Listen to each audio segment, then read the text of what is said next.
कसे काय मंडळी, तर मी आज घराकडे असे एकटो आणि बसान बसान भरपूर कंटाळले. तर माझं लक्ष अचानक पडलो या गोष्टीकडे.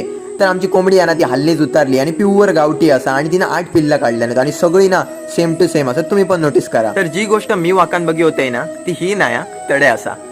चला तुमका दाखवते. तर त्याच्यासाठी आपण कुठं जाऊ काय आतमध्ये, कारण माझा चप्पल असा बाहेर. तर आई आणि आज ना 11 वाजता मंदिरात गेलीत ना, ती संध्याकाळचे 6:30 जाय दिले तरी घरा घेऊन नाही. तर आज मी रिक्षा घेऊन एकाच भाड्यात सकाळी गेलंय, थैना परत भाड्याकच जाऊ नये. तर बूट माझे कंटिन्यू हयच ठेवलेले असतात. तर आपण इलो आपल्या पाटल्या राग.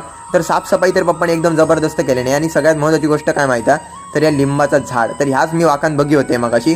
तर लिंबा किती मस्त असत बघा. आणि आमका कधीच मार्केटमधनं लिंबा विकत आणूची लागणार नाही, कारण आमचा स्वतःचा झाड असा.